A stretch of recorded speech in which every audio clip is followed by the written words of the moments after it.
राधे दोस्तों, स्वागत है आपका अपने YouTube channel Sharma ji GS में। हम लोग रुकमणी पब्लिकेशन का टेस्ट सीरीज 17 तक कंप्लीट कर लिए थे और 18 आज हम आपके लिए लेके आए हैं। तो चलिए बिना देर किए हर एक क्वेश्चन को देखते हैं।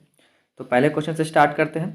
पहला क्वेश्चन है, वर्तमान में किस नीति निर्देशक सिद्धांत को मूल अधिकारों का प्राथमिकता प्राप्त है?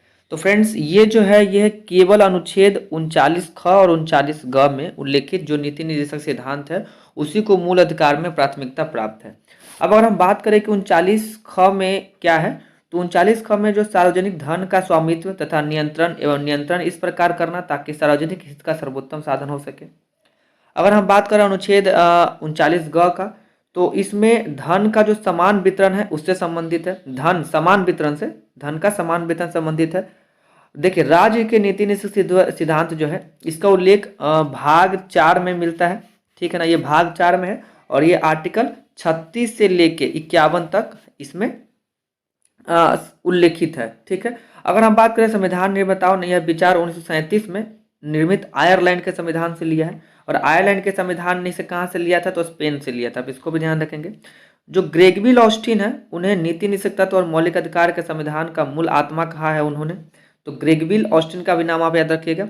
अगर बात करें कि राज्य का नीति निदेशक सिद्धांत तत्व एक ऐसा चेक है जो बैंक की सुविधा अनुसार अदा की जाएगी, यह कथन किसका है, तो यह केटी शाह का है फ्रेंड्स। केटी शाह ने यह कथन कहा था, तो आप इनका नाम याद रखेंगे, केटी शाह, ठीक है। इन्होंने कहा था कि नीति निदेशक तत्व है एक ऐसा चेक है जो बैंक की सुविधा अनुसार अदा की जाएगी। देखिए अनुच्छेद 42 के अनुसार राज्य काम की न्याय संगत और मानवेचित दशाओं तथा प्रसूति सहायता के लिए प्रावधान करेगा। आप आर्टिकल 42 याद रखेंगे।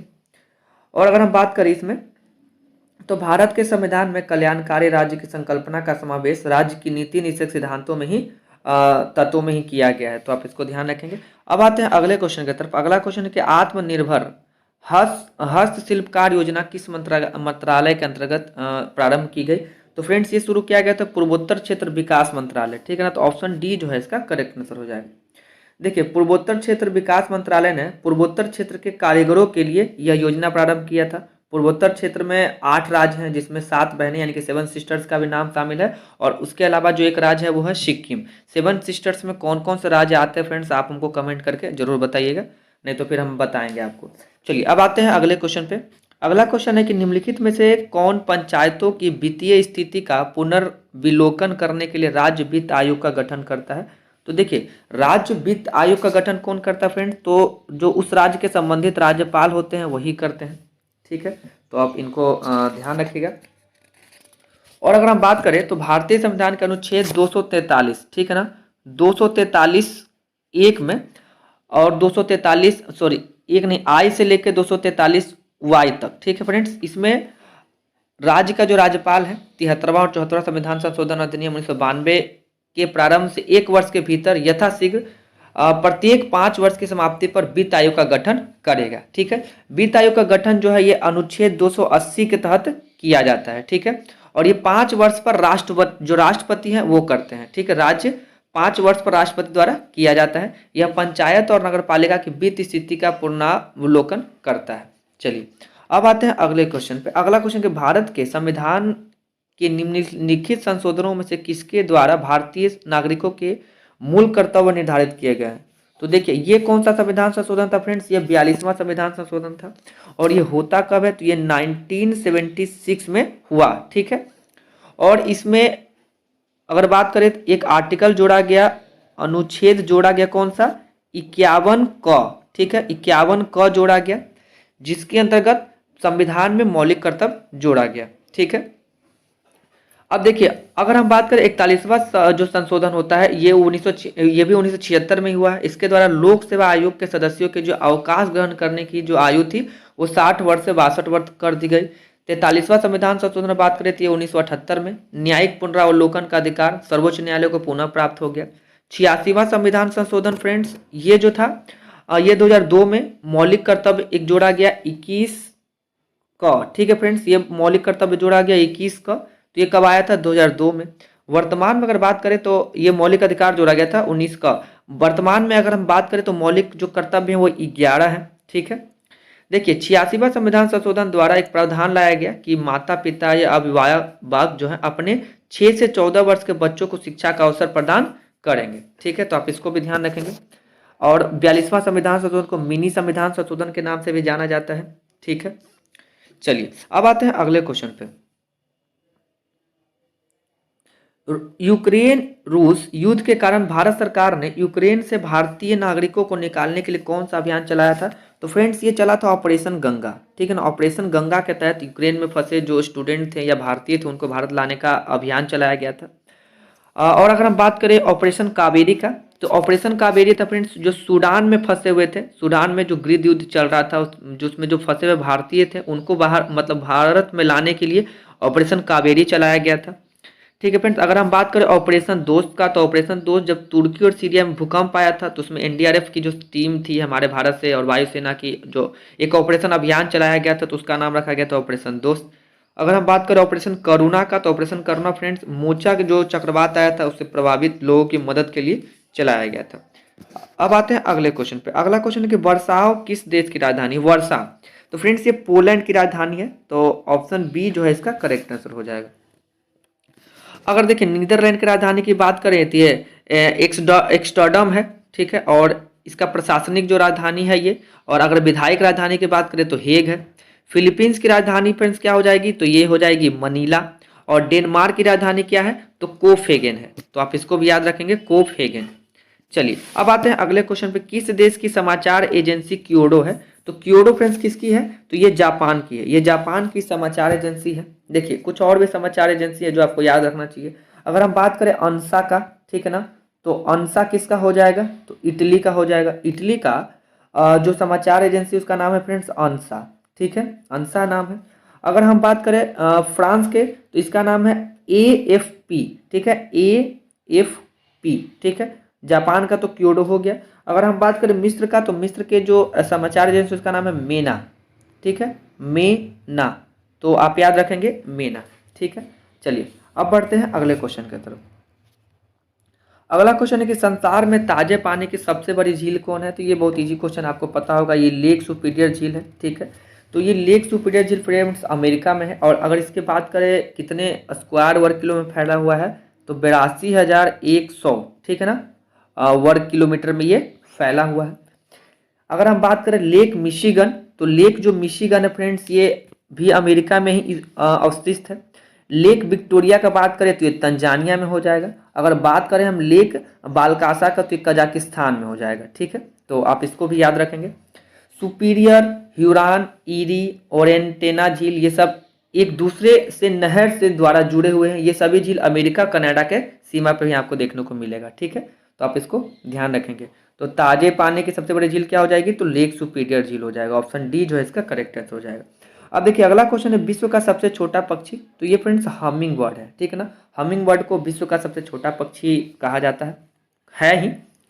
कीवी, अब देखिए कीवी ये न्यूजीलैंड का पक्षी है, ये केवल न्यूजीलैंड में ही पाया जाता है। अगर हम बात करो एक डोडो पक्षी था जो ऑस्ट्रेलिया का पक्षी था जो कि विलुप्त हो गया है। और अगर कीवी और एमू है फ्रेंड्स ये न उड़ने वाली पक्षी है। और सबसे बड़ा जीवित पक्षी की बात करें तो वो फ्रेंड्स हो जाएगा कौन सा? वो हो जाएगा शुतुरमुर्ग, इसमें नहीं दिया है। और पक्षी वर्ग में जो हृदय होते हैं वो 4 कोष में बटे होते हैं। ठीक है, आप इसको ध्यान रखें।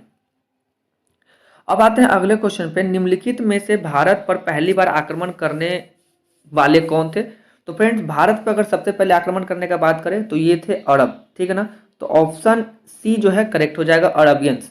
देखिए सबसे पहले भारत पे आक्रमण करता है कौन? 712 में ये करता है आक्रमण कौन? तो ये था मोहम्मद बिन कासिम। ठीक है फ्रेंड्स, मोहम्मद बिन कासिम था जो सबसे पहले अटैक किया था। और देखिए उसके बाद तो लगातार अटैक होते ही रहे हैं। 1001 से लेके 1027 तक आपको पता ही है। महमूद गजनबी टोटल 17 बार भारत पर अटैक किया था ये। भारत पर प्रथम विदेशी आक्रमण ये फारस के द्वारा किया गया। ठीक है, और डेरियस प्रथम या दारा प्रथम ने भारत पर आक्रमण कर सिंधु पर अपना अधिकार बना ही लिया था। चलिए अब आते हैं अगले क्वेश्चन पे। 11 नंबर क्वेश्चन देखते हैं कि मुस्लिम लीग का गठन कब हुआ था? तो फ्रेंड्स मुस्लिम लीग का गठन कब होता है? 1906 में। ठीक है ना, तो ऑप्शन सी जो है इसका करेक्ट आंसर हो जाएगा।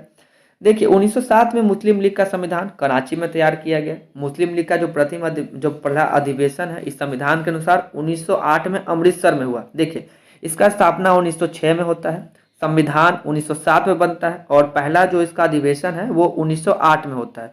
तो ये गठन और ये इसका संविधान और ये सबसे पहले उसका अधिवेशन। तो अधिवेशन कहाँ होता है फ्रेंड पहला? तो अमृतसर में। ठीक है, आप इसको ध्यान रखेंगे। देखिए मुस्लिम लीग ने बंगाल विभाजन का समर्थन किया था और 1916 में मुस्लिम लीग ने कांग्रेस से मिलकर एक संयुक्त समिति का निर्माण कर लिया था। तो आप इसको भी ध्यान रखेंगे। चलिए अब आते हैं अगले क्वेश्चन पे। 11 हो गया, 12 नंबर क्वेश्चन देखिए। 12 नंबर क्वेश्चन है, रिक्टर स्केल का प्रयोग किसके मापन में किया जाता है? तो फ्रेंड्स ये आपको पता होगा, ये भूकंप की तीव्रता नापने में इसका यूज किया जाता है। देखिए कुछ और भी स्केल है जिसका अगर हम बात करें, जैसे फैदोमीटर। तो फैदोमीटर ये समुद्र की गहराई के लिए फैदोमीटर का यूज हम लोग करते हैं। अगर हम बात करें कि इसमें अल्टीमीटर, तो अल्टीमीटर वायुयान की ऊंचाई नापने में किया जाता है। एरोमीटर, इसका प्रयोग वायु एवं गैस का भार और घनत्व नापने में किया जाता है। एक है डिक्टाफोन, तो डिक्टाफोन का इसका उपयोग अपनी बात तथा आदेश जो है ना वो दूसरे व्यक्ति को सुनाने के लिए रिकॉर्ड किया जाता है। तो इसका भी आप ध्यान रखेंगे। अब आते हैं अगले क्वेश्चन पे कि पानीपत की तीसरी लड़ाई किस वर्ष लड़ी गई थी? देखिए पानीपत का टोटल 3 युद्ध हुआ है। तो अगर हमसे तीसरा युद्ध के बारे में बात किया जाए तो ये 1761 में हुआ था। ठीक है, देखिए 1761 में किसके किसके बीच में हुआ? यह अहमद शाह अब्दाली और मराठा के बीच में होता है, जिसमें अहमद शाह अब्दाली जो है वो जीत जाता है। अगर हम बात करें कि उस समय मराठा पेशवा कौन था, अगर उसमें मराठा पेशवा का बात करें तो उसमें मराठा पेशवा कौन थे फ्रेंड्स? ये थे बालाजी बाजीराव। ठीक है ना, तो आप ध्यान रखेंगे बालाजी बाजीराव। ये देखिए ये क्वेश्चन फ्रेंड्स बार बार पूछा जाता है, तो आप इसका नाम याद रखेंगे।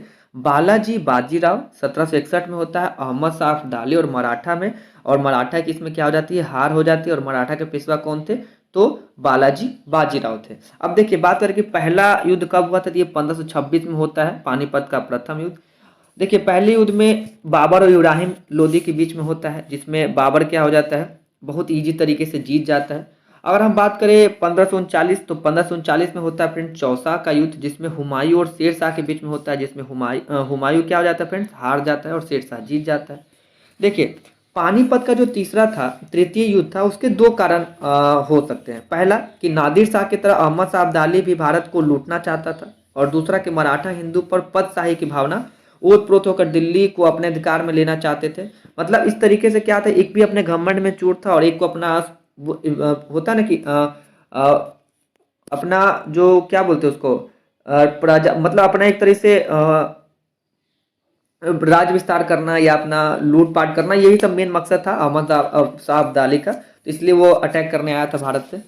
चलिए अब आते हैं अगले क्वेश्चन पे। अगला क्वेश्चन है कि अप्रैल 2023 में जारी जल शक्ति मंत्रालय द्वारा भारत में जल स्रोतों की गणना की रिपोर्ट में सर्वाधिक जल स्रोतों की मात्रा किसमें बताया गया है? तो फ्रेंड्स ये तालाब में। ठीक है ना, तालाब में सबसे ज्यादा जल बताया गया रिपोर्ट के अनुसार है। अब बाकी सच्चाई क्या है आप लोगों को पता ही होगा।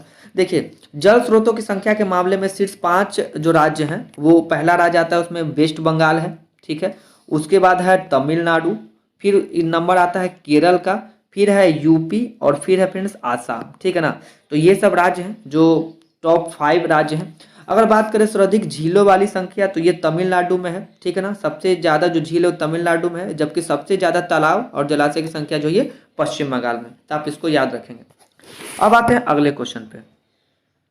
अगला क्वेश्चन है कि किस संविधान संशोधन द्वारा मतदान की आयु 21 वर्ष से घटाकर 18 वर्ष कर दी गई थी? तो फ्रेंड्स ये था 61वां संविधान संशोधन 1989। और ये फ्रेंड्स ये बार बार क्वेश्चन पूछा जाता है, काफी रिपीटेड क्वेश्चन है ये। ठीक है, तो देखिए इसी संशोधन में जो उम्र थी 21 से कम करके 18 कर दी गई। अब हम बात करें 55वां संविधान संशोधन का, तो इसमें ये 1946 में आया। इसमें अरुणाचल प्रदेश को राज्य का दर्जा दिया गया था। ठीक है ना, एपी को यानी कि अरुणाचल प्रदेश को राज्य का दर्जा दे दिया गया था 1987 में। अब बात करें 73वां संविधान संशोधन, तो ये पंचायती राज से संबंधित था, और जो 84वां संविधान संशोधन था ये 2002 में आया था, और लोकसभा और विधानसभा का परिसीमन किया गया था इसमें। तो आप इसको भी ध्यान रखेंगे। चलिए अब बढ़ते हैं अगले क्वेश्चन की तरफ। निम्न में से कौन सा ग्रह पृथ्वी से निकटतम दूरी पर स्थित है? तो फ्रेंड्स ये है शुक्र। शुक्र जो पृथ्वी के नजदीक पड़ता है।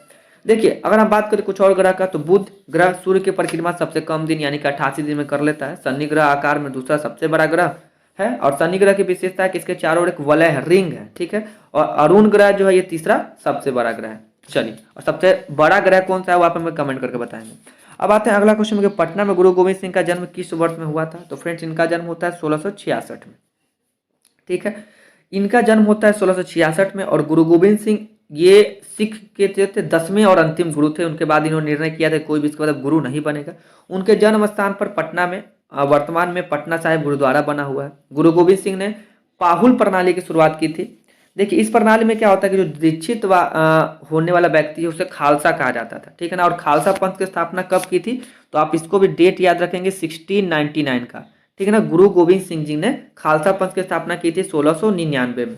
इसके द्वारा ही इनके द्वारा ही नाम के अंत में चिन्ह शब्द का प्रयोग प्रारंभ हुआ था। गुरु गोविंद सिंह के दो पुत्रों को औरंगजेब ने जिंदा दीवार में चुनवा दिया था, तो आप इसको भी ध्यान रखेंगे।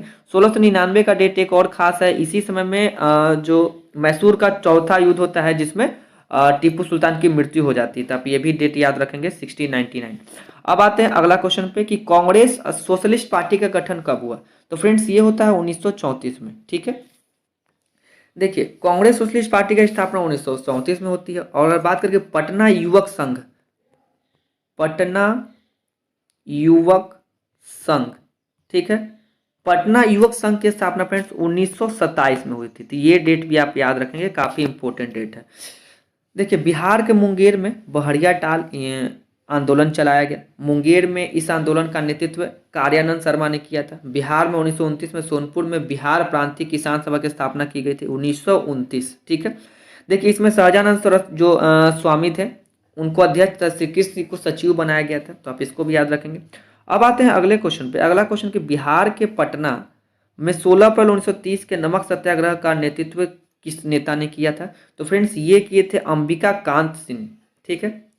जो 16 अप्रैल 1930 को नमक सत्याग्रह हुआ था बिहार में, ठीक है, तो उसके नेतृत्व कौन किए थे? अंबिका कांत सिंह ने किए थे, ठीक है। अब बात करें साइमन कमीशन का, तो ये कब आया? तो 12 दिसंबर 1928 को पटना आया। और बिहार में नमक सत्याग्रह जो सर्वप्रथम कहाँ से स्टार्ट होता है? तो ये चंपारण और सारण से शुरू किया गया। चंपारण में नमक सत्याग्रह का जो नेतृत्व था वो कौन किए थे? बिपिन बिहारी वर्मा, ठीक है ना। चंपारण में नमक सत्याग्रह का कौन करते हैं नेतृत्व? बिपिन बिहारी वर्मा, आप इसको याद रखेंगे इनका नाम। अब आते हैं अगले क्वेश्चन पे, बिहार राज्य का नाम निम्नलिखित में से किसके कारण बिहार पड़ा? तो फ्रेंड्स ये बौद्ध बिहार के कारण पड़ा है। यहाँ पे बहुत सारे बौद्धिस्ट लोग रहते थे, ठीक है, तो उन्हीं के बिहार के कारण ये बौद्ध बिहार पड़ा है, ठीक है। देखिए प्रथम बौद्ध संगीति के दौरान सूत पिटक और विनय पिटक की रचना होती है। द्वितीय बौद्ध संगीति के दौरान बौद्ध धर्म के भाग अश्वीर और महासंदर्भिक दो गुट में विभाजित हो गए। तृतीय बौद्ध संगीति द्वारा अभिधम्म पिटक रचना हुई तथा संघ भेद रोकने के नियम बनाए गए। चतुर्थ बौद्ध संगीति जो है ये प्रथम सदी सन में आयोजित किया गया। और बौद्ध धर्म के त्रिपिटक कौन कौन से फ्रेंड? विनय पिटक, सूत पिटक और अभिधम्म पिटक, तो आप इसको भी याद रखेंगे। बांग्लादेश का उदय कब हुआ? तो देखिए बांग्लादेश का उदय कब होता है? वर्ष 1971 में। देखिए अगर बात करें तो बांग्लादेश को 16 दिसंबर, ये डेट आप याद रखेंगे, 16 दिसंबर 1971 को आज़ादी मिलती है। तो किससे मिलती है फ्रेंड्स? पाकिस्तान से। बड़ा अजीब लग रहा है सुनने में आपको, लेकिन सही है। यहाँ संसदीय लोकतांत्रिक शासन प्रणाली है और यहाँ की जो आधिकारिक मुद्रा है वो है टका और भाषा है तो बांग्ला, ठीक है। बांग्लादेश का कुछ प्रमुख शहर का बात करें तो ढाका हो जाएगा, राजशाही, मेमन सिंह, रंगपुर, नारायणगंज, चटगांव, ये सब यहाँ के कुछ प्रमुख शहर हैं और इसकी जो राजधानी है वो ढाका है। चलिए, और भारत का जो सबसे ज़्यादा बॉर्डर शेयर करता है वो इसी देश के साथ करता है, बांग्लादेश के साथ। चलिए अब आते हैं अगला क्वेश्चन। अगला क्वेश्चन है विक्रम साराभाई अंतरिक्ष केंद्र कहाँ स्थित है? तो फ्रेंड्स ये है तिरुवनंतपुरम में। विक्रम साराभाई अंतरिक्ष तिरुवनंतपुरम में स्थित है। और अंतरिक्ष उपयोग केंद्र कहाँ है? तो अहमदाबाद में। इसरो का जो उपयोग केंद्र वो कहाँ है? बेंगलुरु में है, तो आप इसको भी ध्यान रखेंगे। देखिए जो पहला भारतीय उपग्रह था उसका नाम था आर्यभट्ट, ठीक है फ्रेंड्स, ये आर्यभट्ट था, आर्यभट्ट, ठीक है। ये लॉन्च कब किया गया था? तो 19 अप्रैल 1975 को, 19 अप्रैल 1975 को लॉन्च किया गया था। तो किसके हेल्प से हम लोग लॉन्च किए थे फ्रेंड्स? तो ये लॉन्च किया गया था सोवियत संघ के हेल्प से। चलिए अब आते हैं अगले क्वेश्चन पे। पिनाक है, तो पिनाक क्या है फ्रेंड्स? पिनाक एक मल्टी बैरल रॉकेट लॉन्चर है, ठीक है ना। तो ऑप्शन सी जो है इसका करेक्ट आंसर हो जाएगा। देखिए एक सगारिका है, तो सगारिका क्या है, समुद्र से छोड़े जाने वाली एक क्रूज मिसाइल है। तेजस पहला स्वदेशी हल्का लड़ाकू विमान है, ठीक है फ्रेंड्स। अगर हम बात करें ध्रुव का, तो ये एडवांस लाइट हेलीकॉप्टर है। गगन ये वायु संचालन प्रणाली है। अस्त्र क्या है, भारत का प्रथम हवा से हवा मार करने वाला ये प्रक्षेपास्त्र है। प्रथम चालक रहित भारतीय विमान लक्ष्य, ठीक है ना। चलिए अब आते हैं अगले क्वेश्चन पे। 23 नंबर क्वेश्चन हो चुका है, 24 नंबर क्वेश्चन देखते हैं। ज्ञानपीठ पुरस्कार निम्नलिखित में से किस क्षेत्र में विशिष्ट योगदान के लिए दिया जाता है? तो फ्रेंड्स ये साहित्य के क्षेत्र में ज्ञानपीठ पुरस्कार दिया जाता है। देखिए और भी बहुत सारे पुरस्कार हैं, लेकिन अगर आपको बता दें इसमें राशि कितनी दी जाती है, तो इसमें 11 लाख की राशि दी जाती है और ये भारत में साहित्य के क्षेत्र में सबसे बड़ा पुरस्कार माना जाता है। देखिए अगर हम बात करें ऑस्कर पुरस्कार का, तो ये 1929 में स्टार्ट होता है। ऑस्कर कब स्टार्ट हुआ? 1929 में। और भी पुरस्कार है, और ऑस्कर पुरस्कार आपको बता दिए फिल्म जगत में दिया जाता है। फिर एक है मान बुकर पुरस्कार, ये 1969 में, और ये भी साहित्य के क्षेत्र में ही दिया जाता है। अब अगर हम बात करें पुलित्जर पुरस्कार का, तो ये पत्रकारिता के क्षेत्र में दिया जाता है। ये 1917 में इसका स्टार्ट होता है।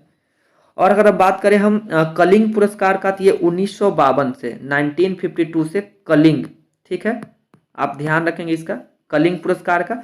तो कलिंग पुरस्कार फ्रेंड्स जो है यह यूनेस्को द्वारा विज्ञान को लोकप्रिय बनाने के लिए पुरस्कार दिया जाता है। कलिंग पुरस्कार 1952 से।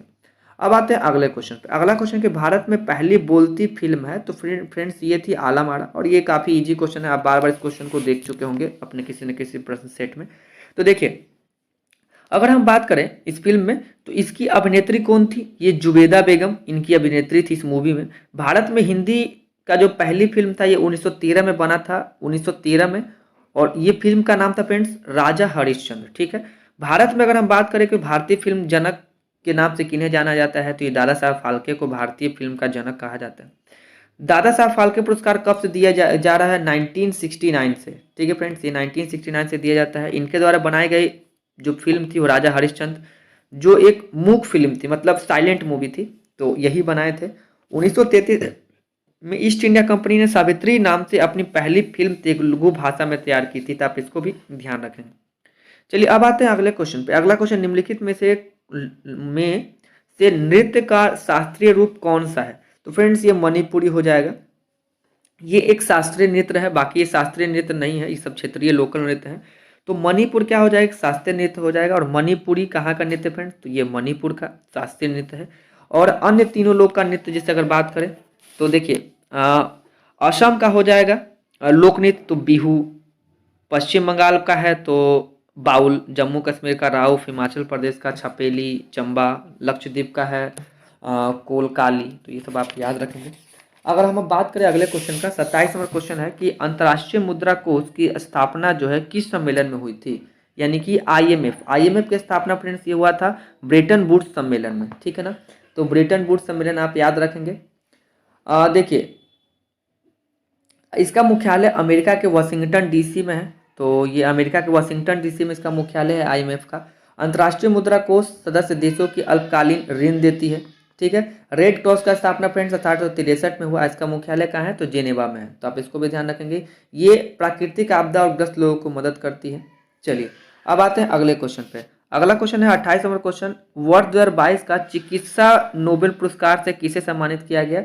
तो फ्रेंड्स ये दिया गया था और 2028 का चिकित्सा ये स्वाते पावो को, ठीक है ना। तो ऑप्शन बी जो है इसका करेक्ट आंसर हो जाएगा। देखिए स्वातो पावो है फ्रेंड्स, ये स्वीडन यानी स्कॉटहोम के ही रहने वाले हैं। उन्हें विलुप्त होमिनिन और मानव विकास के जीनोम से संबंधित उनकी खोजों के लिए चिकित्सा का नोबेल पुरस्कार 2022 में दिया गया था, ठीक है।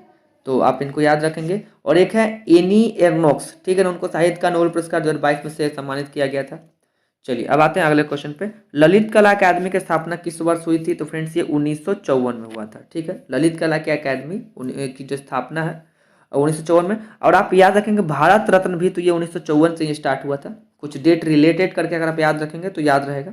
देखिए भारत रत्न पाने वाले दो गैर भारतीय का बात करें तो पहले का नाम है खान अब्दुल गफ्फार खान, जिनको सीमांत गांधी के नाम से भी जाना जाता है, और नेल्सन मंडेला, जिनको दक्षिण अफ्रीका के गांधी के नाम से भी जाना जाता है। तो इन दोनों पहले मतलब गैर विदेशी भारतीय हैं जिनको ये भारत रत्न दिया गया था। अब हम बात करते हैं परमवीर चक्र। तो ये देश का सर्वोच्च वीरता पुरस्कार है। ये सबसे पहले कब दिया गया था? तो हमारे देश का आज़ादी 1947 से ये दिया जा रहा है। तो कौन सा हो जाएगा? परमवीर चक्र। ठीक है। राधा कृष्ण पुरस्कार जो हिंदी में उत्कृष्ट लेखन के लिए झारखंड के किसी एक साहित्यकार को प्रतिवर्ष दिया जाता है। तो चलिए अब आते हैं अगले क्वेश्चन पे।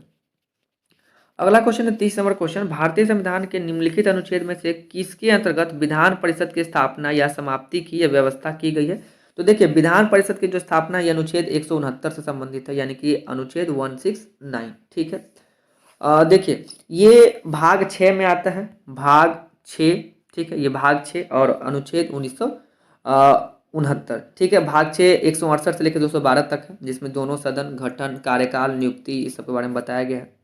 देखिए विधान परिषद का जो सदस्य होते हैं उनका कार्यकाल 6 साल का होता है और कुल सदस्यों में से 1/3 सदस्य प्रति 2 वर्ष से क्या होते जाते हैं? सेवानिवृत्त होते चले जाते हैं। राज्यसभा की तरह ही विधान परिषद भी एक अस्थायी सदन है जो कभी भी भंग नहीं होता है। तो आप इसको भी ध्यान रखेंगे। अब आते हैं अगले क्वेश्चन पे कि तानसेन किस मुगल सम्राट के दरबार में संगीतज्ञ थे? तो फ्रेंड्स ये अकबर के दरबार में थे। तानसेन अकबर के दरबार में थे। अगर हम बात करें इनके ओरिजिनल का नाम का, तो उनका नाम था रामतनु पांडे। ठीक है, रामतनु पांडे। अब देखिए एक अष्ट दिग्गज हैं जो कि कृष्णदेव राय के दरबार में भी रहते थे। अष्ट प्रधान तो ये शिवाजी के दरबार में रहते थे। नवरत्न अकबर के दरबार में रहते थे। और अकबर के दरबार में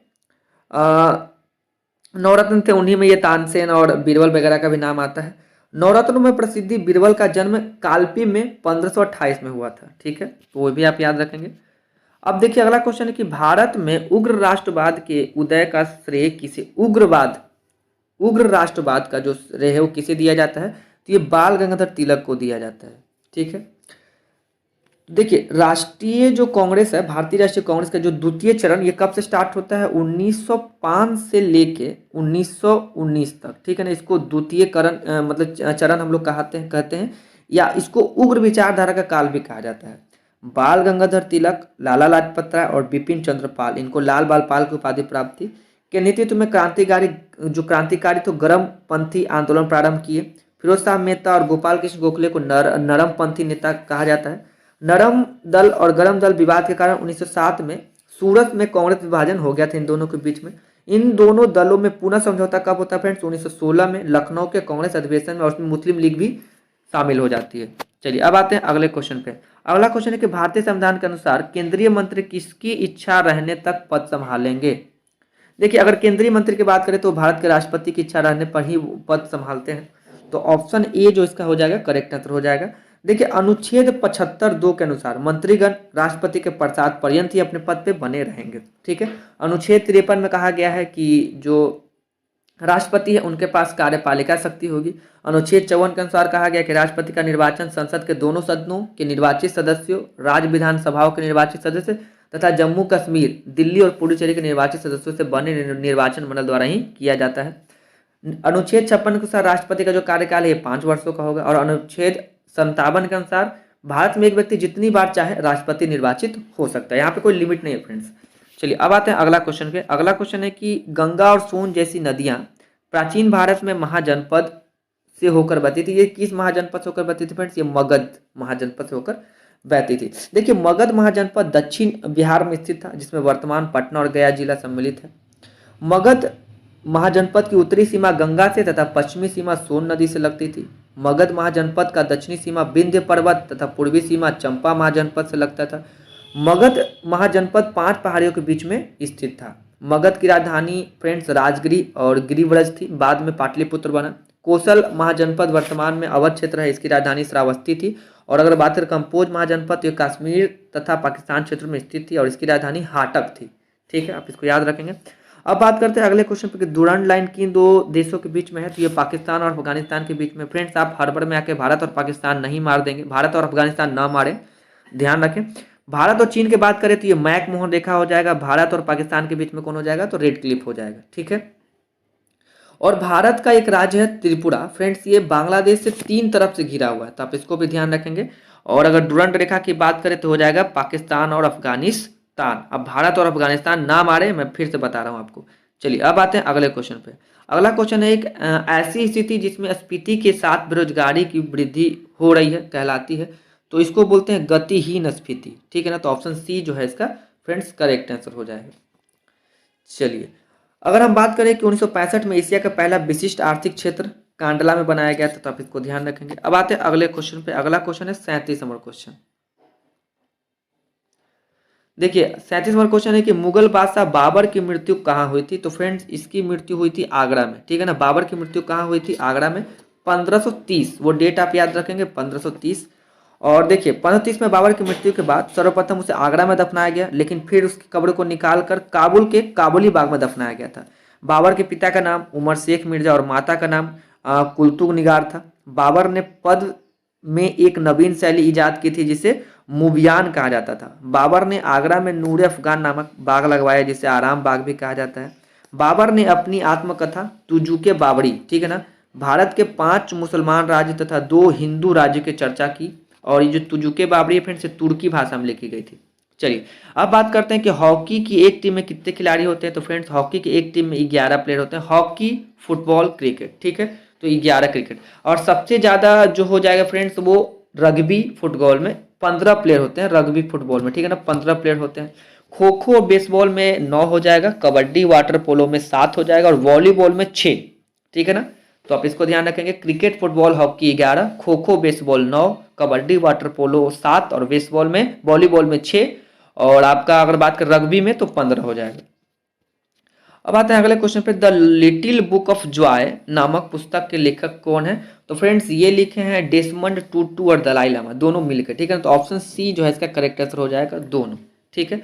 और लिटिल बुक ऑफ एनकरेजमेंट पुस्तक के लेखक दलाई लामा है। इस पुस्तक को रेनिका सिंह द्वारा संपादन किया गया था और यह पेंगुइन रैंडम हाउस द्वारा प्रकाशित किया गया था। तब इसको ध्यान रखेंगे। अब आते हैं अगले क्वेश्चन पे। भारतीय कृषि अनुसंधान कहाँ है, अनुसंधान संस्थान कहाँ है। तो ये है नई दिल्ली में। अगर बात करें कि देहरादून में, तो देहरादून में है वन अनुसंधान केंद्र, ठीक है। अब देखिए राष्ट्रीय डेयरी अनुसंधान केंद्र कहाँ है। तो करनाल, हरियाणा में। राष्ट्रीय पशु चिकित्सा विज्ञान केंद्र कहाँ है। तो फ्रेंड्स ये हो जाएगा यूपी में। अगर हम बात करें कि भारतीय विष या औषधि अनुसंधान संस्थान तो ये लखनऊ में है। और भारतीय वन अनुसंधान तो बताएंगे देहरादून में। केंद्रीय पर्यावरण इंजीनियरिंग अनुसंधान संस्थान नागपुर में है, ठीक है। चलिए अब बढ़ते हैं अगले क्वेश्चन की तरफ। अगला क्वेश्चन है कि गुजरात में आयोजित 36वां राष्ट्रीय खेल 2022 का शुभंकर क्या था। तो ये क्या था फ्रेंड्स, ये था सावज, ठीक है ना। सावज शुभंकर था। तो ऑप्शन बी जो है इसका करेक्ट आंसर हो जाएगा। देखिए अगर हम बात करें ये 36वां, तो ये आयोजन स्थल कहाँ हुआ, गुजरात में, ठीक है ना। 36वां राष्ट्रीय खेल जो था ये गुजरात में इसका आयोजन स्थल है। जो 37वां राष्ट्रीय खेल है फ्रेंड्स ये गोवा में, ठीक है। और इसका शुभंकर था मोगा, ठीक है। तो आप इसको ध्यान रखेंगे। चलिए अब बढ़ते हैं अगले क्वेश्चन की तरफ। अगला क्वेश्चन है संसद के चुनाव के लिए मतदाता की न्यूनतम आयु कितनी होना चाहिए। देखिए सांसद के अगर आप चुनाव लड़ते हैं तो आपकी न्यूनतम आयु 18 वर्ष होनी चाहिए, जो कि न्यूनतम है सब चीज के लिए, ठीक है। तो 18 क्या हो जाएगा, इसका करेक्ट आंसर हो जाएगा, ठीक है। देखिए मूल संविधान में चुनाव में मतदान की जो आयु थी वो 21 वर्ष थी, लेकिन 61वां संविधान संशोधन जो कि 1989 में होता है उसमें 21 वर्ष से घटाकर 18 वर्ष कर दिया गया था, ठीक है। चलिए अब आते हैं अगले क्वेश्चन। और अगर बात करें लोकसभा में, तो लोकसभा में सदस्यता के लिए न्यूनतम जो आपका आयु है वो 25 वर्ष होनी चाहिए, ठीक है। और राज्यसभा के लिए आपकी न्यूनतम आयु 30 वर्ष होनी चाहिए। और अगर आप राष्ट्रपति, उपराष्ट्रपति या राज्यपाल की बात करें, राज्यपाल की, तो इनके लिए न्यूनतम आयु 35 वर्ष होनी चाहिए। चलिए अब आते हैं अगले क्वेश्चन। 1857 के विद्रोह के दौरान भारत का गवर्नर, 1857 के विद्रोह के दौरान गवर्नर जनरल कौन था। तो फ्रेंड्स ये कौन था, तो लॉर्ड कैनिंग था। और ये पहला वायसराय था, ठीक है ना। ये आखिरी गवर्नर जनरल था भारत का और प्रथम वायसराय, ठीक है ना। तो ये आप याद रखेंगे, लॉर्ड कैनिंग। लॉर्ड डलहौजी के बारे में याद रखेंगे, 1848 से लेकर 1856 तक था। लॉर्ड मेयो 1869 से लेकर 1872 तक। लॉर्ड रिपन 1880 से लेकर 84 तक, ठीक है ना। तो ये आप ये भी याद रखेंगे। चलिए अब बढ़ते हैं अगले क्वेश्चन की तरफ। अगला क्वेश्चन है कि बुद्ध किस वंश से संबंधित है। तो फ्रेंड्स आपको पता होना चाहिए ये शाक्य मुनि थे। तो ऑप्शन सी जो है ये करेक्ट आंसर हो जाएगा, ठीक है। और महावीर जो थे, महावीर ये ज्ञात्रिक कुल के थे। महावीर ज्ञात्रिक कुल के थे, आप याद रखेंगे। अगर बात करें बुद्ध की जो पहली मूर्ति जो महायान शाखा के अंतर्गत बनाया गया, बौद्ध धर्म की महायान शाखा ने बुद्ध को ईश्वर माना और स्वर्ग नरक की अवधारणा को प्रचारित किया। बोधिसत्व की अवधारणा का विकास है ये जो है ये महायान बौद्ध परंपरा से जुड़ा हुआ है, ठीक है। अब आते हैं अगले क्वेश्चन पे। अगला क्वेश्चन है कि हाल ही में the poverty of political economic नामक पुस्तक किसके द्वारा लिखा गया? तो फ्रेंड्स ये लिखा गया था मेघनाथ देसाई के द्वारा, ठीक है ना। तो ऑप्शन डी जो है इसका करेक्ट आंसर हो जाएगा। अब आते हैं अगले क्वेश्चन पे कि भारतीय अंतरिक्ष अनुसंधान इसरो ने मछुआरों की सुरक्षा के लिए केरल के नींदकारा से कौन सा विकसित उपकरण को लॉन्च किया है? तो फ्रेंड्स ये उपकरण का नाम है नभ मित्र, ठीक है ना। तो ऑप्शन ए जो है इसका करेक्ट आंसर हो जाएगा। देखिए भारत ने पानी के अंदर बारूदी सुरंग का पता लगाने के लिए निराक्षी नामक स्वायत्त अंडरवाटर वाहन को लॉन्च किया। जूके 2 नामक दुनिया का पहला मीथेन तरल ऑक्सीजन संचालित रॉकेट चीन द्वारा लॉन्च किया गया। एलन मस्क की जो कंपनी है स्पेसएक्स ने इंडोनेशिया के सात्रिया संचार उपग्रह को लॉन्च किया, आप इसको भी याद रखेंगे। अब आते हैं अगले क्वेश्चन में, कौन सा राज्य केंद्र शासित प्रदेश है जहां लगातार दो महिला मुख्यमंत्री बनी थी? तो फ्रेंड्स ये हो जाएगा दिल्ली, ठीक है ना। ये दिल्ली हो जाएगा। तो देखिए दिल्ली की जो पहली महिला मुख्यमंत्री थी उनका नाम था सुषमा स्वराज, ठीक है, ये थी सुषमा स्वराज, ठीक है। और अगर हम बात करें कि जो दूसरी महिला मुख्यमंत्री कौन थी, तो ये थी शीला दीक्षित, ठीक है, शीला दीक्षित, ठीक है, आप इनका भी नाम याद रखेंगे। और शीला दीक्षित कांग्रेस से थी, ठीक है। चलिए अगर बात करें दिल्ली के पहले मुख्यमंत्री के, तो उनका नाम था श्री चौधरी ब्रह्म प्रकाश, ठीक है, श्री चौधरी ब्रह्म प्रकाश। दिल्ली को 69वें संविधान संशोधन अधिनियम 1991 में विशेष राज्य का दर्जा मिला। और शीला दीक्षित दिल्ली की सबसे लंबी अवधि तक मुख्यमंत्री के पद पर रहने वाली महिला है, तो आप इनको भी याद रखेंगे। अब आते हैं अगला क्वेश्चन पे। यूरो मुद्रा को स्वीकार करने वाला नवीनतम देश है, मतलब अभी यूरो को स्वीकार किसने किया है? तो क्रोएशिया दो देश है, ठीक है। देखिए क्रोएशिया यूरो को अपनाने वाला 20वां देश बन गया है, ठीक है ना फ्रेंड्स, 20वां, ठीक है ना, 20वां देश बन गया है, 20वां, ठीक है, जो इसने अभी यूरो को अपनाया है। यूरो यूरोपीय संघ के 20 देशों की आधिकारिक मुद्रा है। ब्रिटेन की जो मुद्रा है फ्रेंड्स वो पाउंड स्टार्लिंग हो जाएगा। अगर हम बात करें स्लोवेनिया का, तो स्लोवेनिया का भी मुद्रा यूरो है, ठीक है, यूरो। और अगर हम बात करें होंडुरास का मुद्रा, तो ये होंडुरन लेम्पीरा है, ठीक है ना, होंडुरन लेम्पीरा। चलिए अब बढ़ते हैं अगले क्वेश्चन की तरफ। अगला क्वेश्चन है कि हार्स अक्षांश भूमध्य रेखा के उत्तर और दक्षिण में लगभग पर स्थित क्षेत्र है। तो फ्रेंड्स ये 30 से 35 डिग्री अक्षांश पर स्थित क्षेत्र है, ठीक है। तो ऑप्शन सी जो है इसका करेक्ट आंसर हो जाएगा। 30 से 35 डिग्री अक्षांश जो उच्च वायुदाब क्षेत्र होता है। चलिए अब बढ़ते हैं अगला क्वेश्चन पे। अगला क्वेश्चन है 50 नंबर क्वेश्चन। भारत और एशियन डेवलपमेंट बैंक यानी कि एडीबी ने मिलकर भारत के किस शहर में एक जलवायु परिवर्तन और स्वास्थ्य केंद्र की स्थापना करने की ये बात कर रहे हैं? तो ये दिल्ली में, ठीक है ना। तो ऑप्शन ए जो होगा इसका करेक्ट आंसर हो जाएगा। देखिए देश का पहला वैदिक थीम वाला पार्क ये नोएडा में खोला गया। भारत का पहला कृषि डेल्टा एक्सचेंज हैदराबाद में लॉन्च किया गया। और अगर बात करें दुनिया का सबसे बड़ा कार्यालय भवन सूरत में निर्मित किया गया है। चलिए अब आते हैं अगले क्वेश्चन पे। 50 के बाद 51 और क्वेश्चन देखते हैं। पास आती हुई रेलगाड़ी की सीटी की आवृत्ति या तीक्ष्णता बढ़ती जाती है, ऐसा निम्न से किस परिघटना के कारण होता है? तो फ्रेंड्स ये रीजन है डॉपलर प्रभाव के वजह से, ठीक है ना, ये डॉपलर प्रभाव के कारण ऐसा होता है। तो ऑप्शन बी जो है इसका करेक्ट आंसर हो जाएगा। देखिए जो डॉपलर प्रभाव है ये जॉन डॉपलर द्वारा 1842 में, ठीक है ना, 1842 में ये प्रस्तुत किया गया था। डॉपलर प्रभाव ध्वनि और प्रकाश दोनों से संबंधित है। इसके अनुसार जब तरंग के स्रोत या श्रोता के बीच में अपेक्षित गति होती है तो श्रोता को तरंग की आवृत्ति बढ़ती हुई प्रतीत होती है, जिसे डॉपलर प्रभाव कहते हैं। देखिए इसका उपयोग हम लोग किस चीज में करते हैं? ब्रह्मांड के प्रसार को सिद्ध करने में, कृत्रिम उपग्रहों की स्थिति पता लगाने में और रोड पर गाड़ी के स्पीड का पता लगाने में भी इसका यूज किया जाता है। चलिए अब आते हैं अगले क्वेश्चन पे। बर्फ के दो टुकड़ों को आपस में दबाने पर टुकड़े चिपक जाते हैं, तो ऐसा क्यों होता है फ्रेंड्स? दाब अधिक होने से बर्फ का गलनांक घट जाता है, ठीक है ना। ये सबसे पहले किसने करके दिखाया था? तो डेवी ने, ठीक है ना, ये डेवी ने सबसे पहले ये करके दिखाया था। तो ये ऐसा किस वजह से हो रहा है कि दाब अधिक होने से बर्फ का गलनांक फ्रेंड्स ये घट जाता है, ठीक है। तो ऑप्शन ए जो है इसका करेक्ट आंसर हो जाएगा। देखिए अगर जल के हिमांक का बात करें तो वो 0 डिग्री सेल्सियस है, और अगर क्वथनांक का बात करें तो ये 100 डिग्री सेल्सियस है, ठीक है। देखिए बर्फ के जल के 6 अणु आपस में जुड़कर हाइड्रोजन बंध का निर्माण करता है, जिससे उनके अणु के बीच खाली जगह ज्यादा हो जाता है। चलिए अब आते हैं अगले क्वेश्चन पे। अगला क्वेश्चन है 53 नंबर क्वेश्चन। जब मैग्नीशियम ऑक्सीजन की उपस्थिति में जलता है तो ज्वाला का रंग कैसा होता है? तो फ्रेंड्स ये हो जाता है सफेद, ठीक है ना। जब आप मैग्नीशियम ऑक्सीजन को रिएक्ट कराएंगे, ठीक है, तो उसका रंग कैसा हो जाएगा? सफेद हो जाएगा। उससे जो ज्वाला निकलेगी वो सफेद रंग की निकलेगी, ठीक है। चलिए अब आते हैं अगले क्वेश्चन पे। अगला क्वेश्चन है कि किसी लिफ्ट में बैठे हुए व्यक्ति को अपना भार कब अधिक मालूम पड़ता है। ये तो प्रैक्टिकल क्वेश्चन है फ्रेंड्स। जब लिफ्ट त्वरित गति से ऊपर जाएगी तो उनको आपको वेट थोड़ा ज़्यादा लगेगा, और जब वो नीचे जाएगी तो आपको वेट थोड़ा कम लगेगा। ठीक है। किसी व्यक्ति का वजन दोगुना हो जाता है जब वो ऊपर जा रही लिफ्ट का त्वरण जी के बराबर हो जाता है, तो आप इसको भी ध्यान रखेंगे।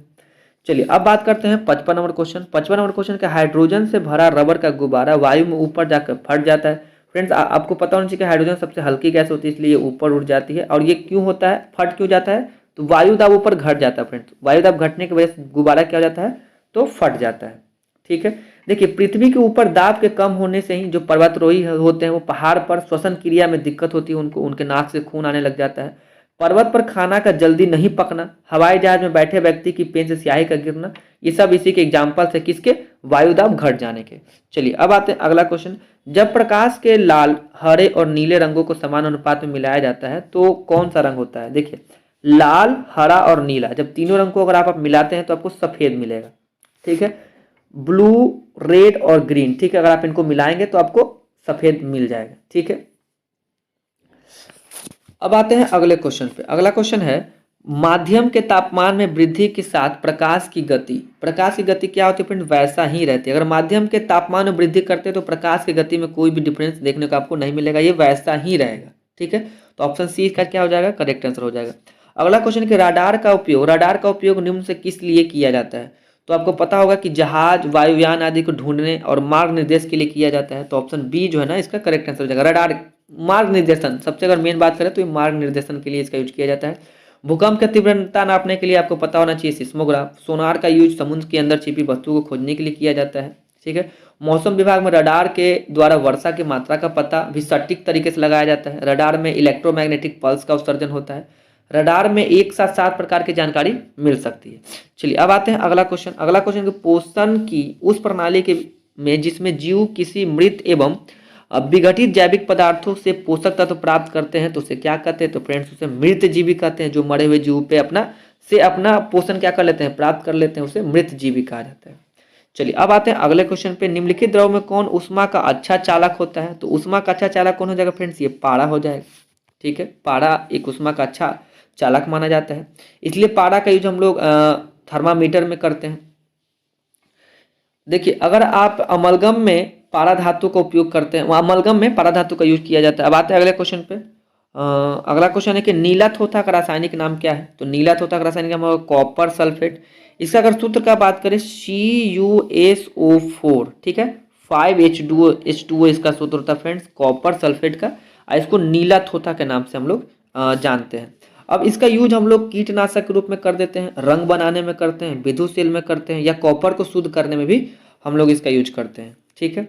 और अगर बात करें सोडियम सल्फेट का, तो इसका यूज औषधि बनाने में या सस्ता कांच बनाने में किया जाता है, सोडियम सल्फेट का। ठीक है। और सोडियम सल्फेट या जिप्सम जो हो गया, इसका प्लास्टर ऑफ पेरिस बनाने में भी यूज करते हैं, सीमेंट बनाने में, अमोनिया सल्फेट बनाने में। तो आप इसको भी याद रखेंगे। नीला थोथा का क्या हो जाएगा, तो कॉपर सल्फेट हो जाएगा। अब आते हैं अगले क्वेश्चन पे। अगला क्वेश्चन है 62 नंबर क्वेश्चन। पानी का अधिकतम घनत्व किस तापमान पर होता है। देखिए पानी का जो सबसे अधिकतम घनत्व वो 4 डिग्री सेल्सियस पे होता है, +4 डिग्री सेल्सियस, आप ध्यान रखेंगे। देखिए जल ताप बढ़ाने पर द्रव का घनत्व घटता है और आयतन बढ़ता है। जल के लिए 4 डिग्री सेल्सियस तापमान पर यह नियम उल्टा काम करता है, जैसे जल का घनत्व बढ़ता है और आयतन घटता है। ठीक है। अगर बात करें जल का घनत्व तो 100 किलोग्राम पर मीटर क्यूब होता है। चलिए अब आते हैं अगले क्वेश्चन पे। अगला क्वेश्चन है कि नाभिक की द्रव्यमान संख्या यानी कि मास नंबर, तो ये नाभिक के न्यूक्लियोनों की संख्या पर डिपेंड करता है। तो ऑप्शन ए जो है इसका करेक्ट आंसर हो जाएगा। डाल्टन ने इस बात की खोज किया कि परमाणु तत्व का सबसे छोटा कण, ठीक है, परमाणु 3 छोटे छोटे मूल कणों से मिलकर बने, इलेक्ट्रॉन, प्रोटॉन और न्यूट्रॉन। ठीक है, आप इसको ध्यान रखेंगे। अब आते हैं अगले क्वेश्चन पे। वे आयन जिनमें इलेक्ट्रॉनों की संख्या समान होती है तो क्या कहलाती है, तो उनको बोलते हैं सम इलेक्ट्रॉनिक। ठीक है ना, तो ऑप्शन डी जो है इसका करेक्ट आंसर हो जाएगा। ठीक है। देखिए समस्थानिक क्या होता है कि समान परमाणु क्रमांक परंतु भिन्न परमाणु द्रव्यमान। ठीक है ना, तो उनको समस्थानिक कहते हैं। समभारिक क्या होता है कि उनका जो परमाणु द्रव्यमान होता है वो समान होता है, लेकिन परमाणु क्रमांक अलग अलग होता है। ठीक है। अब आते हैं अगले क्वेश्चन पे। वायु में किस गैस की मात्रा सबसे ज्यादा है, तो अगर बात करें वायु में, तो वायु में सबसे ज़्यादा नाइट्रोजन हो जाएगा। अगर बात करेंगे ब्रह्मांड का, तो ब्रह्मांड में हाइड्रोजन हो जाएगा। चलिए कितना परसेंट है फ्रेंड्स, ये आपको पता होना चाहिए। नाइट्रोजन है 78%, ठीक है। अगर बात करें कार्बन डाइऑक्साइड का, तो 0.03%, और ऑक्सीजन कितना हो जाएगा, तो ऑक्सीजन हो जाएगा 21%, ठीक है। चलिए अब आते हैं अगले क्वेश्चन पे। अगला है 66 नंबर, निम्नलिखित में से कौन कठोरतम धातु है। तो देखिए धातु के बारे में पूछा गया है, तो ये हो जाएगा प्लैटिनम, सबसे कठोर धातु है। तो ऑप्शन सी जो है इसका करेक्ट आंसर हो जाएगा। चलिए अब आते हैं अगला क्वेश्चन पे। अगला क्वेश्चन है प्रतिवर्ती क्रियाओं का नियंत्रण केंद्र कहाँ है। तो ये इसका प्रतिवर्ती क्रियाओं का जो नियंत्रण केंद्र फ्रेंड्स वो है कशेरुकु रज्जु, ठीक है ना। तो ऑप्शन सी जो है इसका करेक्ट आंसर हो जाएगा कशेरुकु रज्जु में।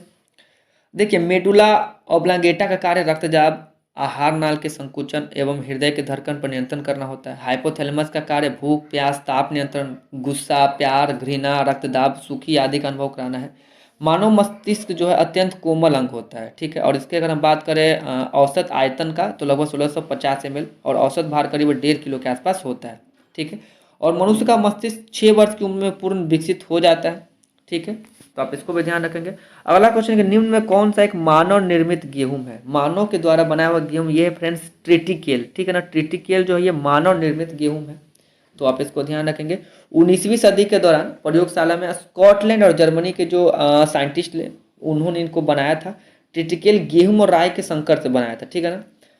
कुछ प्रमुख वनस्पति वैज्ञानिक नाम अगर बात करें, तो मक्का का नाम है वैज्ञानिक नाम जिया मेज, आम का हो जाएगा मैग्निफेरा इंडिका, ठीक है। कपास का हो जाएगा गोसिपियम हर्बेसियम, तो आप इसको भी ध्यान रखेंगे। चलिए अब आते हैं अगले क्वेश्चन पे कि चूना यानी कि CaOH का होल 2 हवा में किसके साथ धीरे धीरे प्रतिक्रिया करता है ताकि दीवारों पर कैल्शियम कार्बोनेट की परत बन सके। तो फ्रेंड्स ये जो प्रतिक्रिया करता है ये करता है CO2 कार्बन डाइऑक्साइड के साथ, ठीक है ना। ये इसलिए करता है ताकि दीवार पर कैल्शियम कार्बोनेट की परत बन सके। अब आते हैं अगले क्वेश्चन पे। अगला क्वेश्चन है कि फूल गोभी का खाने योग्य भाग कौन सा है। तो पुष्प क्रम है फ्रेंड्स इसका खाने योग्य भाग। आप पुष्प पे टिक ना करें हड़बड़ा के, ठीक है ना। पुष्प क्रम इसका करेक्ट आंसर हो जाएगा, ठीक है। अगर हम बात करें गेहूं का खाने योग्य भाग है ये भ्रूणपोष, आम का तो मध्य फल भित्ति, सेब का हो जाएगा पुष्पासन, केला का मध्य भाग, मूंगफली का हो जाएगा बीज तंत्र या भ्रूण। चलिए अब आते हैं अगले क्वेश्चन पे। अगला क्वेश्चन है कि पोलियो ड्रॉप के खोजकर्ता कौन है। तो पोजियो अगर बात करें ओरल दिया है फ्रेंड्स, तो ओरल के हैं अल्बर्ट साबिन, और अगर हम बात करें उसमें इंजेक्शन वगैरह का, तो ये है जॉन ई साल्क, ठीक है ना। तो पोलियो ड्रॉप ओरल के आंसर हो जाएगा अल्बर्ट साबिन, ठीक है ना, ये खोज किए थे, ठीक है। तो आप इनको ध्यान रखेंगे। और अगर बात करें टीका का, तो टीका का खोज किए थे जॉन ई साल्क, ठीक है। देखिए मलेरिया परजीवी, ठीक है, ये इसके खोज कौन किए थे, तो रोनाल्ड रॉस किए थे। अगर बात करें चेचक का टीका तो एडवर्ड जेनर, और टीबी बैक्टीरिया का तो रॉबर्ट कोच, और पेंसिलिन का तो अलेक्जेंडर फ्लेमिंग, ठीक है। सबसे पहले मलेरिया शब्द का प्रयोग जो फ्रेंड्स ये मोकुलाच ने किया था, तो आप इसको भी ध्यान रखेंगे। देखिए विषाणु में क्या होता है, ठीक है फ्रेंड्स, इजी सा क्वेश्चन है। विषाणु में क्या होता है, तो न्यूक्लिक एसिड और प्रोटीन होता है, ठीक है ना। तो ऑप्शन बी जो है फ्रेंड्स इसका करेक्ट आंसर हो जाएगा न्यूक्लिक एसिड और प्रोटीन, ठीक है। देखिए विषाणु जो है वो की प्रकृति सजीव और निर्जीव दोनों प्रकार की होती है, इसलिए विषाणु को सजीवों और निर्जीवों के बीच की कड़ी कहा जाता है। विषाणु कोसा रूप में नहीं रहता है, जिसके कारण इनको क्रिस्टल बनाकर बोतल में रखा जाता है। चलिए अगर विषाणु की खोज तो ये किस वैज्ञानिक ने की थी, तो वैज्ञानिक का नाम था इवान बिस्की, ठीक है ना। 1892 में इसकी खोज की थी इवान बिस्की द्वारा। चलिए अब आते हैं अगले क्वेश्चन पे। टिबिया नामक हड्डी किसमें पाई जाती है। फ्रेंड्स ये पैर की हड्डी है, टिबिया जो है ये पैर की हड्डी है। तो ये बार क्वेश्चन पूछा जाता है। टिबिया और फिबुला दोनों का नाम याद रखेंगे। और देखिए मानव शरीर की सबसे छोटी हड्डी तो ये स्टेप्स है, ये हमारे कान की हड्डी है, ठीक है। कान में कुल 3 हड्डियां पाई जाती है। इनका नाम अगर हम बात करें तो इनकस, मैलियस और स्टेपिज। मानव शरीर की सबसे बड़ी हड्डी है जांघ की हड्डी है, जो कि है फीमर। मानव कंकाल तंत्र में 206 हड्डियां होता है, तो ये आपको पता होगा। और अगर हम बात करें कि मानव हाथ की हड्डी है ह्यूमरस, रेडियस, अल्ना, कार्पाल्स, मेटाकार्पल्स और फैलेंजस। मानव पैर की हड्डी की बात करें तो फीमर, टिबिया, फिबुला, पटेला, टार्सल्स, मेटाटार्सल्स और फैलेसस, ये सब है, ये फैलेंजस, ये सब पैर की हड्डी है। अब आते हैं अगले क्वेश्चन पे कि रासायनिक सूत्र H2SO4 है। तो ये किसका रासायनिक सूत्र H2SO4 फ्रेंड्स, ये ऑयल ऑफ विट्रियोल का है, H2SO4, ठीक है ना, ऑयल ऑफ विट्रियोल। इनको सल्फ्यूरिक एसिड के नाम से भी जानते हैं और इसको रसायनों का सम्राट भी कहा जाता है। ठीक है, औद्योगिक पैमाने पर सल्फ्यूरिक एसिड बनाने की दो विधि, एक संपर्क विधि, एक लेड कक्ष विधि। तो आप इस विधि को भी याद रखेंगे। चलिए अब बढ़ते हैं अगले क्वेश्चन की तरफ। आलू किस कुल से संबंधित है? तो आलू का कुल है फ्रेंड्स सोलोनेसी। ठीक है, ये सोलोनेसी कुल से संबंधित है। देखिए आलू, बैगन, मकई, धतूरा, बैना, कोना, टमाटर, ये सब सोलोनेसी कुल से संबंधित है। अगर हम बात करें और भी कुल का, जैसे कंपोजिटी कुल, तो कंपोजिटी कुल में आपको कंपोजिटी कुल में मिल जाएगा आपको सूर्यमुखी, गेंदा, कुसुम। अगर हम बात करें कुकुरबिटेसी का नहीं, यानी कि तो इसमें आपको मिल जाएगा तरबूज, खरबूज, लौकी, जीरा, ककड़ी, ये सब कुकुरबिटेसी कुल के अंतर्गत आते हैं। चलिए अब बढ़ते हैं अगले क्वेश्चन की तरफ। यहाँ से मैथ्स के क्वेश्चन शुरू होते हैं फ्रेंड्स। मैथ्स का पूरा एक्सप्लेनेशन वीडियो का पहला जो सेट था, उसमें पहले सेट का जो वीडियो अपलोड कर दिया गया फ्रेंड्स, आप वहाँ से देखिए। और अगर आपको कोई भी सोल्यूशन में कुछ प्रॉब्लम आता है तो प्लीज़ आप बेझिझक होकर कमेंट कीजिए, हम फिर से उसको समझाएंगे। और इस सब का हम अभी आंसर बता देते हैं, क्योंकि धीरे धीरे तो उसका हम फ्रेंड्स बहुत मेहनत लगता है, तो थोड़ा टाइम भी लगता है फ्रेंड्स, तो प्लीज़ आप लोग सपोर्ट कीजिए। और हम एक एक करके सारा वीडियो है ना वो अपलोड करते जाएंगे, आप उसके लिए निश्चिंत रहिए। तो चलिए हम लोग यहाँ से आंसर पे टिक करते हैं और इसका जो डिटेल सॉल्यूशन है वो हम अपलोड कर ही रहे हैं। धीरे धीरे टाइम लगेगा लेकिन हो जाएगा। चलिए आते हैं 76 का हो जाएगा फ्रेंड्स ऑप्शन नंबर सी। 77 77 का हो जाएगा friends option number C 30 centimetre. अगर बात करें 78 का, तो 78 का हो जाएगा डी। ठीक है, 79 देखिए फ्रेंड्स, 79 का हो जाएगा ए। ठीक है, 80 का हो जाएगा ऑप्शन ए। 81 का हो जाएगा फ्रेंड्स ऑप्शन नंबर डी। 82 का हो जाएगा ऑप्शन नंबर ए। 83 का हो जाएगा ऑप्शन नंबर बी। 84 का हो जाएगा ऑप्शन नंबर सी। 85 का ऑप्शन नंबर डी 6 किलोमीटर। 86 का हो जाएगा फ्रेंड्स ऑप्शन नंबर बी। आइए 87 नंबर देखते हैं।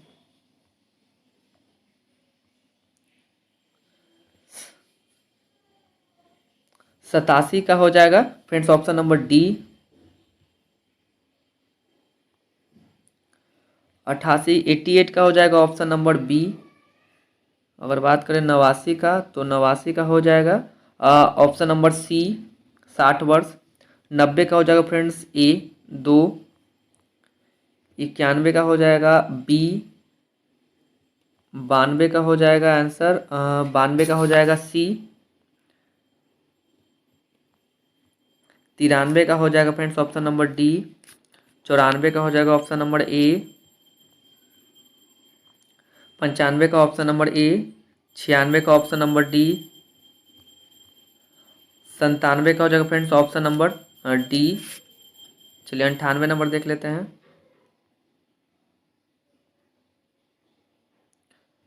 98 का हो जाएगा फ्रेंड्स ऑप्शन नंबर सी। 99 का हो जाएगा 99 का ऑप्शन नंबर सी। और 100 का हो जाएगा फ्रेंड्स ऑप्शन नंबर ए। 101 देख लीजिए। 101 का हो जाएगा फ्रेंड्स ऑप्शन नंबर बी रोग मुक्ति।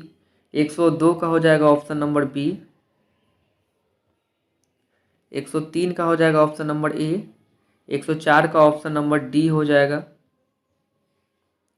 105 का हो जाएगा फ्रेंड्स बी। 106 का हो जाएगा ऑप्शन नंबर ए। 107 का हो जाएगा फ्रेंड्स ऑप्शन नंबर ए। 108 का बात करें तो ऑप्शन नंबर डी हो जाएगा। 109 का हो जाएगा फ्रेंड्स ऑप्शन नंबर डी। 110 का हो जाएगा ऑप्शन नंबर सी। 111 का हो जाएगा friends option number D. Option number D. 112 देख लेते हैं।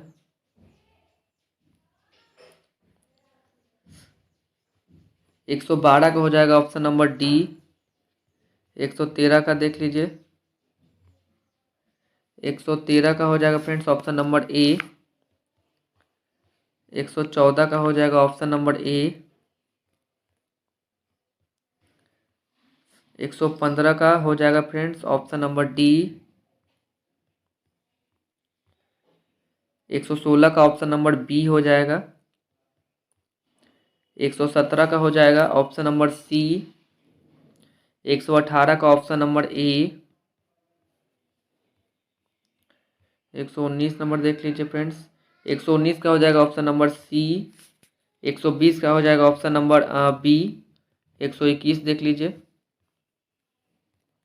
121 का ऑप्शन नंबर ए हो जाएगा फ्रेंड्स। 122 का ऑप्शन नंबर सी हो जाएगा। 123 का ऑप्शन नंबर ए हो जाएगा और 124 का ऑप्शन नंबर बी हो जाएगा फ्रेंड्स। 124 का हो जाएगा ऑप्शन नंबर बी। 125 का बात करें तो ऑप्शन नंबर बी दक्षिण।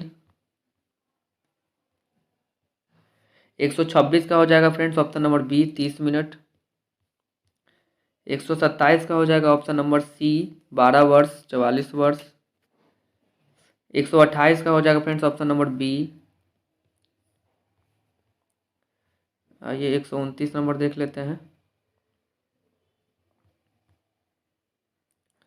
129 का हो जाएगा ऑप्शन नंबर सी। 130 का हो जाएगा फ्रेंड्स ऑप्शन नंबर सी। 131 का हो जाएगा ऑप्शन नंबर बी। 132 का ऑप्शन नंबर सी। 133 का ऑप्शन नंबर डी। 134 का ऑप्शन नंबर बी।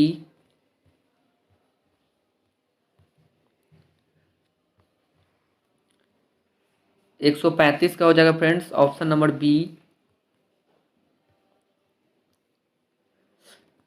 136 का ऑप्शन नंबर ए।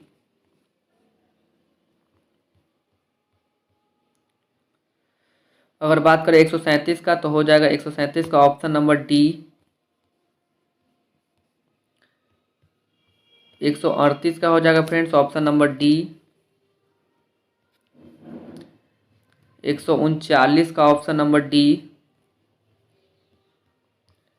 140 का हो जाएगा ऑप्शन नंबर बी। 141 का हो जाएगा फ्रेंड्स ऑप्शन नंबर सी। 142 का हो जाएगा ऑप्शन नंबर बी।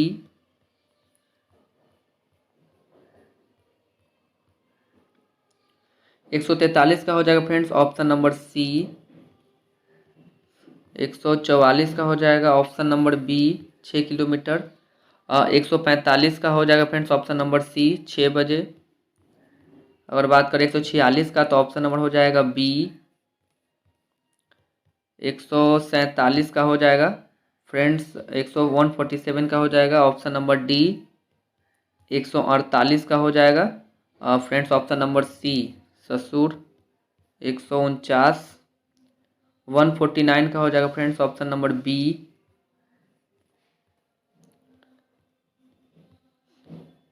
150 का हो जाएगा ऑप्शन नंबर बी। ठीक है, इस प्रकार फ्रेंड्स हम लोग इसके 150 क्वेश्चन कंप्लीट किए हैं। ये इसका आंसर की है, आप देख सकते हैं। ठीक है फ्रेंड्स, तो ये हमारा सेट कंप्लीट होता है। फिर मिलते हैं आपसे हम अगले सेट में।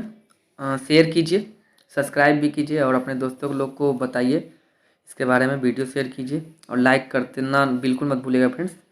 चलिए मिलते हैं सेट नंबर 19 के साथ। तब तक के लिए आपका बहुत बहुत धन्यवाद।